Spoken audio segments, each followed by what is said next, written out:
Hi, it's Stacy from familieswithgrace.com, and today I wanted to share with you what advice I would give to my younger self. I've got some words of wisdom for tweens and teens.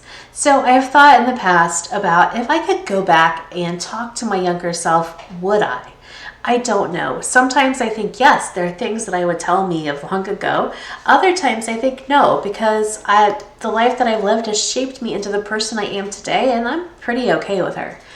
But now that my daughter is officially a teenager as of last October, I've been thinking about it a little bit more and what sort of advice I would give to myself at her age and beyond a little bit. So I've come up with some nuggets of wisdom that I've learned through my 4 decades of life. They've been hard-earned and sometimes hard-learned. And so I want to use these as an inspiration to myself and for you to pass along wisdom to our kids. I think that's very important to do. I know that they do not always listen to us. That is so incredibly true. But at least we have lessons for them and we have things that we're trying to pour into them over and over. And I think that it does stick even when we're not so sure that it does. I also have realized that my kids are going to have different things that they need to deal with and learn how to manage growing up than I did. Social media, for example, was certainly not a thing when I was in middle and high schools. That was not even on the board at all, like just not even an issue. And then I also realized that neither of my kids are mini-me's. They are both their own person. I do see characteristics of myself in each of them, but I also know they're fully and completely their own independent person. So I don't have specific advice that I would give. If I went back to talk to my younger self, I might be a little more specific with some names and things like that. But I try to think of some things that I would just say in general to my children and advice that I want to pass on to them as they are entering these tween for my son and teen years. So let's get started. I have 10 different thoughts. Number 1. Don't take everything so personally. So honestly, at the root of not taking everything so personally is just this message. Not everything is about you. And here's what I mean. If you have a friend who isn't as talkative one day, chances are that he or she probably is not mad at you. They're probably just having a bad day. Maybe they're tired or something is just otherwise off for them. If your mom snaps at you for something small, she's probably just juggling multiple things or having a rough day. It does not mean you're awful or that she is upset with you. I personally have always been good at taking things personally. I see the same attribute in one of my children especially, but really and truly I have learned at least 90% of the time the action or words I take so personally don't really have anything to do with me specifically. I wish I would have learned that lesson sooner. I could have saved myself a lot of grief and anxiety. Number 2, learn to speak up for yourself. It took me into adulthood to find my own voice, and even now, I still struggle to speak up for myself. Advocating for yourself is important. If someone is treating you poorly, speak up for yourself and let them know it is not okay before it's too late. In fact, I had a friend I was close with through middle and high school, and she would often say hurtful things that I just let slide. But then one day, I'd had enough. I decided we were done. Our friendship ended for this and other reasons, when it might not have if I had spoken up sooner for myself and we would have worked out the issues. Being a people pleaser never leads anywhere good.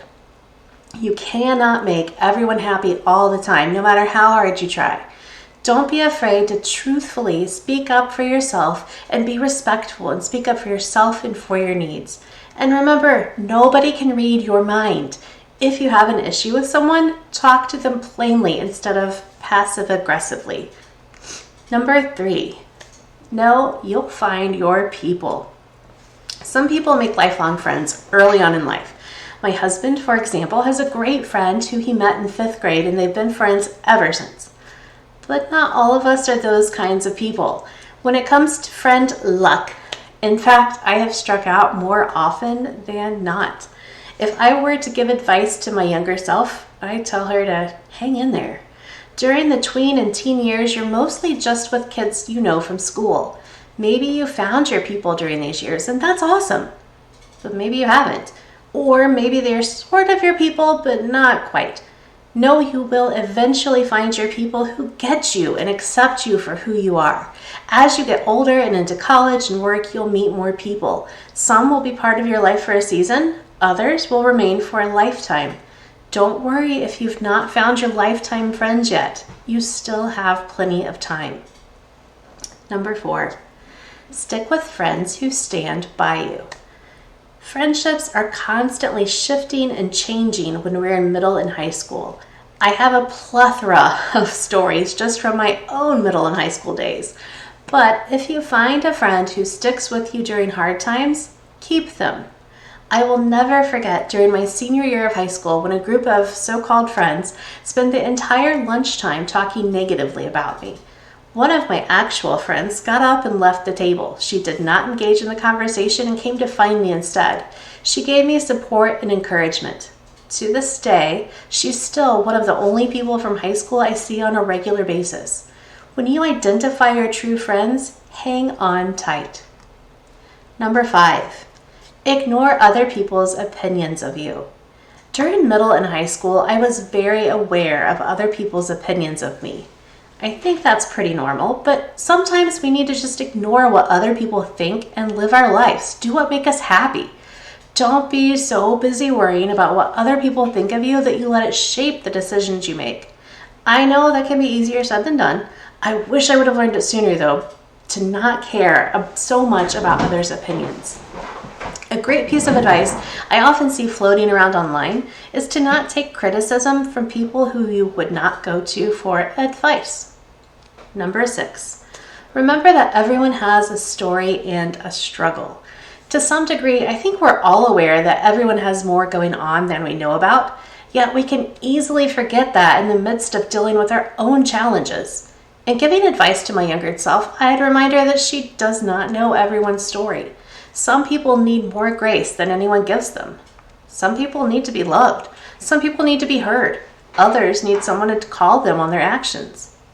Remember, if you are going through a difficult time, it does not mean your friends aren't. We can be very good at acting like everything is fine when it isn't. Sometimes the people who seem the happiest and most bubbly at school are the ones who cry themselves to sleep each night. Give grace, compassion, and love to the people around you. Do they always deserve it? Nope. But that's what grace is, giving someone something that they don't deserve. Number 7, don't be so stressed about academics. Growing up, I put so much pressure on myself to do well in school. I have theories about why I did this, but they don't matter. What I've learned is nobody in my life as an adult cares what my high school GPA was. Nobody. Did having a great GPA help me land a full scholarship to college? Absolutely. But did I need to stress as much as I did over it? Definitely not. My advice to my younger self would be to just let it go sometimes. To do well, do her best, and get good grades, but don't make that such an important, major part of life. I completely missed my 16th birthday because I had a band concert that night. My band director threatened to dock my grade to a C if I did not go to the concert, so instead of celebrating with my family as planned and as I wanted to, I went to the concert. I did not want to risk my GPA. Looking back, I should have just stayed home and celebrated. And that leads to number 8. Relax and enjoy life. I know life seems busy and stressful when you're a tween and teen. I do remember that, but I can also promise you are in a phase where you can just enjoy life. You can make that choice. You have some responsibilities, sure. However, you are not in charge of everything in your life. While it is sometimes frustrating, it is also freeing. Middle and high school are the perfect times to just enjoy life, try new things, take up a new hobby and see what you think. Spend a Saturday reading through an entire novel. Don't get so caught up in the stress of life that you forget to also enjoy it. Number 9, life will never go according to plan. Poor younger me. Stacy was a planner. In fact, I still am a planner. I love to have a plan and to-do list. They make my heart sing. But my best advice to my younger self is to know that life will not always go according to plan, and that's okay. Your tween and teen years are a great time to learn to embrace the unpredictability of life.